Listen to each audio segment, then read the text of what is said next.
کہ جس نے اللہ کے سوا کسی کی تعریف کی قرآن کی پہلی آیت کے مطابق الحمدللہ رب العالمین وہ مشرک ٹھہرا۔ جھوٹے بہانے طاغوت کے پٹ چکے ہیں کافی عرصے سے، کیونکہ اللہ تعالیٰ نے ان کے اوپر چیز ہی ایسی مسلط کی ہے کہ جو ان کے اس سسٹم میں سے نکلی ہوئی ہے، جس کا یہ موقف ہو کہ اللہ کے ساتھ کسی اور کی عبادت کی جا سکتی ہے یا اللہ کے سوا کسی اور کی عبادت ہو سکتی ہے۔ اب اگلا حصہ وَإِيَّاكَ نَسْتَعِينُ، اور ہم عبادت کے ساتھ ساتھ دعا بھی، مدد بھی اسی سے مانگتے ہیں۔ تو یہ ایک آیت کے اندر ہی دوسری چیز رپورٹ ہوئی ہے۔ اب یہ کہنا کہ اگر تمام تعریفیں اللہ کے لیے ہیں تو باقیوں کی تعریف کیوں کی جاتی ہے؟ اس لیے کہ قرآن نے باقیوں کی تعریف کی ہے، خود رسول اللہ کے لیے آیا، نبی تم فرما دو میں اپنی جان کے لیے نفع نقصان کا حمد اس پروردگار کی کہ جس نے ہمیں اہل بیت سے متمسک رکھا۔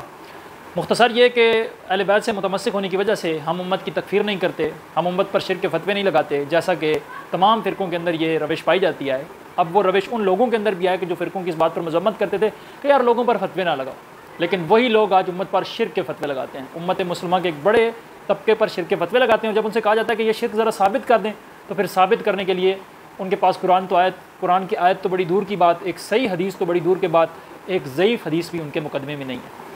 بہرحال بہت ساری باتیں کرنے کو اور بہت ساری باتوں کا جواب جعفر کاظمی صاحب نے ہمارے اس یوٹیوب چینل پہ دے دیا بڑے مختصر انداز میں۔ انجینئر صاحب نے چونکہ کچھ عرصہ پہلے حماد چیمہ کی اور میری اویس ربانی کے چینل پر ایک ڈیبیٹ ہوئی تھی، یا ڈیبیٹ تو خیر اس کو نہیں کہنا چاہیے، ایک گفتگو ہوئی تھی، ڈیبیٹ اہل علم لوگ کرتے ہیں اور ہمارا شمار اہل علم میں نہیں ہے، لیکن پھر بھی ان کے جو ایسے اعتراضات کے جو اس کا جواب ہمارا ایک چھوٹا سا بچہ بھی دے سکتا ہے، ہم نے اس بات کا بڑے مختصر انداز میں جواب دی تھی، اور انجینئر صاحب کی وہ ویڈیو بھی ہم اس کو سناتے ہیں کہ اس پر انجینئر صاحب نے پھر کیا جواب دیا۔ بلکہ انجینئر صاحب نے جب وہ ڈیبیٹ دیکھی تو انجینئر صاحب نے کہا کہ یار تمہیں یہ کہنا چاہیے تھا، تمہیں وہ کہنا چاہیے تھا۔ ہم سوال یہ کرتے ہیں انجینئر صاحب سے کہ جب آپ لوگ جو ہے اتنی وہ کہتے ہیں ہمارے اسٹوڈنٹس یہ، ہمارے اسٹوڈنٹس وہ، تو آپ کے اسٹوڈنٹس جب ایک ایسا مسئلہ جس پر آپ کہتے ہیں توحید کے معاملے میں ہم چیمپئن ہیں، جب اس پر گفتگو کرتے ہیں تو ان کے پاس ہمیں کچھ نظر نہیں آتا۔ اور بہت سارے اسٹوڈنٹس ہیں جن کے ساتھ پرسنل میں ہماری بات ہوئی، اور ہم نے کہا کہ ہمیں اس مقدمے میں ایک ضعیف حدیث لا دیں کہ اگر کوئی بندہ رسول خدا سے مدد مانگے یا مولا علی سے مدد مانگے تو وہ مشرک ہے۔ پھر سے وہی آیات لاتے ہیں کہ جن کا اس عقیدے کے ساتھ کوئی تعلق نہیں ہوتا۔ بہرحال مختصر کرتے ہیں ویڈیو کو، انجینئر صاحب کی ویڈیو چلاتے ہیں اور اس کے ساتھ ساتھ پھر اس کا جواب دیتے ہیں۔ نعبد و ایاک نستعین، جب آپ کہتے ہیں الحمدللہ رب العالمین، قرآن کی پہلی آیت، یہ تو 5ویں آیت ہے کہ تمام تعریفیں اللہ کے لیے ہیں۔ آپ جس نے اللہ کے سوا کسی کی تعریف کی، آج سے میں فتویٰ دے رہا ہوں قرآن کی آیت سے، نعوذ باللہ من ذالک، کہ جس نے اللہ کے سوا کسی کی تعریف کی قرآن کی پہلی آیت کے مطابق الحمدللہ رب العالمین وہ مشرک ٹھہرا۔ کہ جس نے اللہ کے سوا کسی کی تعریف کی قرآن کی پہلی آیت کے مطابق الحمدللہ رب العالمین وہ مشرک ٹھہرا۔ اللہ تو کہہ رہا ہے تمام تعریفیں اللہ ہی کے لیے۔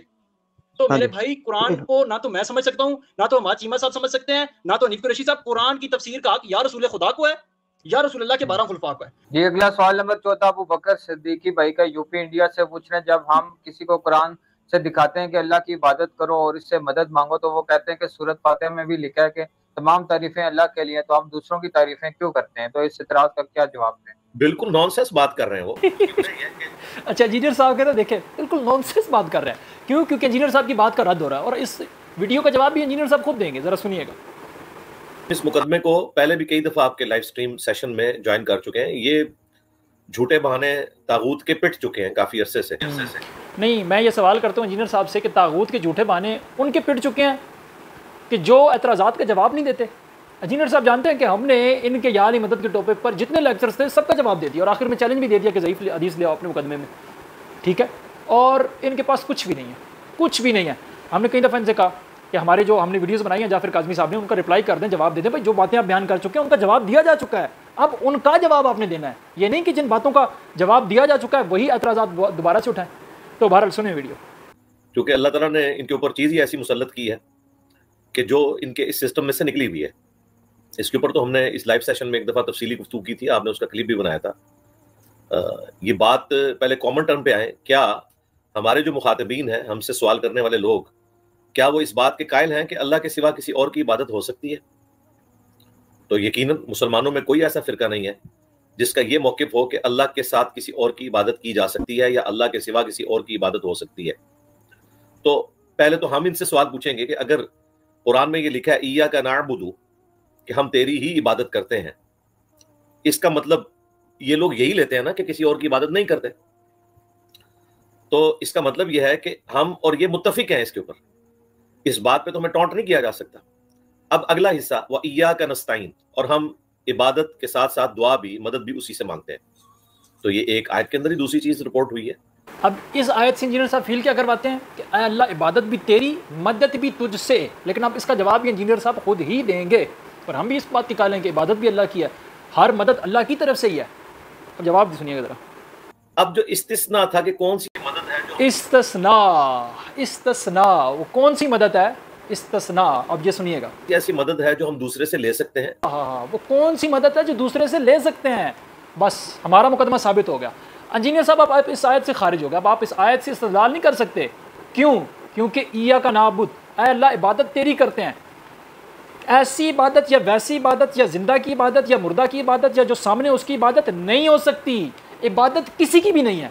انجینئر صاحب جو کہتے ہیں نا مدد بھی، عبادت بھی اللہ کی اور مدد بھی اللہ کی، بے شک اللہ کی ہے، لیکن مطلقاً عبادت اللہ کی اور مطلقاً مدد بھی اللہ کی ہے، بے شک مدد اللہ کی ہے، لیکن ہم مدد کسی سے لے سکتے ہیں، عبادت کسی کی نہیں کر سکتے، نہ زندہ کی، نہ مردہ کی، نہ سامنے کی، نہ غائب کی، نہ نبی کی، نہ بشر کی۔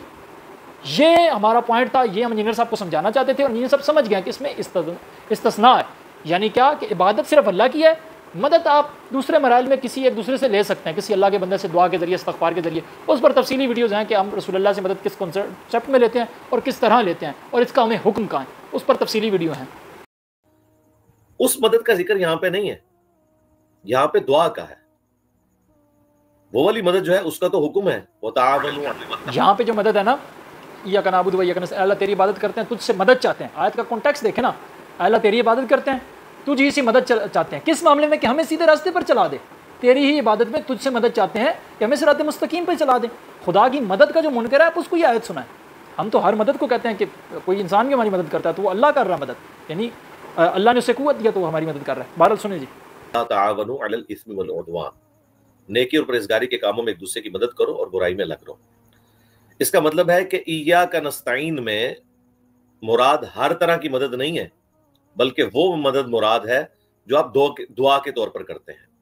اور یہی ہم سمجھانا چاہتے تھے انجینئر صاحب، یہی ہم سمجھانا چاہتے تھے آپ کو کہ ہر قسم کی مدد مراد شرک نہیں ہوتا۔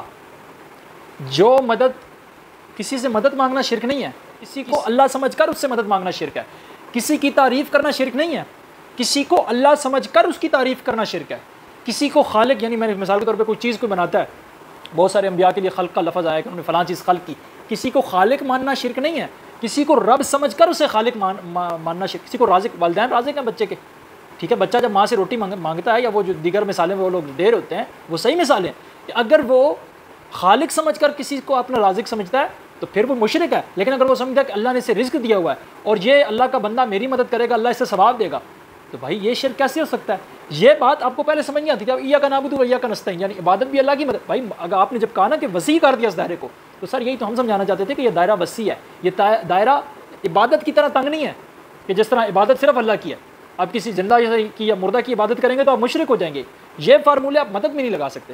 اگر کسی نے ہر طرح کی مدد مراد لینی ہے اس نیت کے ساتھ کہ جو ظاہری اسباب بھی ہم اختیار کرتے ہیں وہ بھی اللہ تعالیٰ ہی ہر قسم کی مدد کے ہم قائل ہی نہیں ہیں، ہر مدد میں جو انسان بھی ہماری جس حوالے سے مدد کر رہا ہے وہ اللہ کے متحد ہو کہ اللہ کے دیے ہوئے اذن سے، رسول اللہ قیامت والے دن ہماری مدد کریں گے، شفاعت کریں گے، لیکن اللہ کی دیے ہوئے اذن سے اور اللہ کی دی ہوئی طاقت سے ہماری شفاعت کریں گے۔ اگر اللہ رسول اللہ کو حق شفاعت نہ دے تو ہم رسول اللہ سے شفاعت نہیں لیں گے، لیکن اگر اللہ رسول اللہ کو حق شفاعت دیا ہے تو پھر ہم نے قیامت والے دن رسول اللہ سے ہی حق شفاعت لینا ہے۔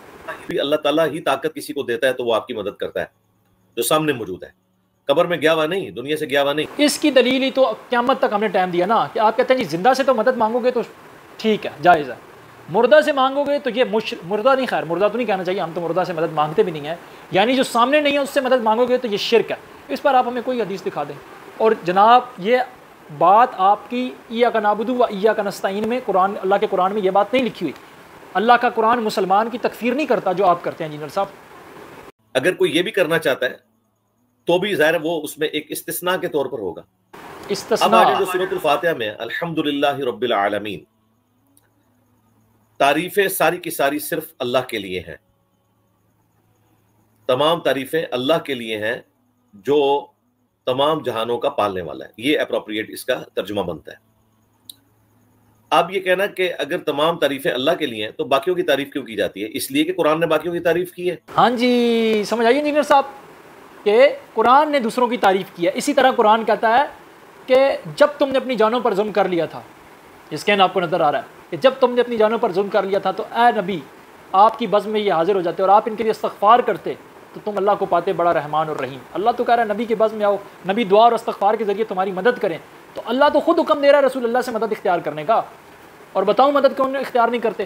وہ اختیار نہیں کرتے کہ سورہ المنافقون کی یہ آیت ہے کہ جس میں اللہ تعالیٰ کہتا ہے کہ جب ان سے کہا جاتا ہے کہ نبی کی بزم میں آ جاؤ تاکہ وہ تمہارے لیے استغفار کرتے ہیں تو وہ سروں کو جھٹک دیتے ہیں. جو نبی کی مدد کا منکر ہے نا وہ منافق ہوتا ہے, اس کی علامت ہے یہ کہ وہ جھٹک دیتا ہے سر. اور اس پر ہم نے بہت ساری حدیثیں, بہت ساری روایات وفات کے بعد بھی دکھایا کہ رسول اللہ نے کیسے صحابہ کے دور میں لوگوں کی مدد کی. ساری تفصیلات جعفر کاظمی صاحب نے پورا. اب انجینئر صاحب آپ کے لیے لمحہ فکریہ ہے کہ پرانی باتیں ہمیں نہ سنائیں, پرانیاں گلاں, پرانے بابے, پرانے فرقے, نئی باتیں جن کا ہم نے جواب دیا ان کا جواب دیں جو آپ کے پاس نہیں ہے. ان کے امر البعید اور صحیح العقیدہ جو اللہ ہے, جن کی اللہ کی بات کرنے والے, اللہ کی بات کرنے والے, ان کی تعریف ہے, اللہ کی تعریف ہے کہ اللہ تعالیٰ نے انہیں وہ سب سے افضل ترین اللہ کے بندوں کی اس کا ثبوت. پھر اس کے بعد انجینئر صاحب وہ حضرت بی بی مریم کے وہ عیسیٰ اور ابن مریم جو ہے وہ عیسیٰ اور ان کی ماں روٹی کھانے کے محتاج, ان کا جواب آلریڈی ہم نے دیا ہوا ہے, تو تفصیل کے ساتھ آپ دیکھ سکتے ہیں.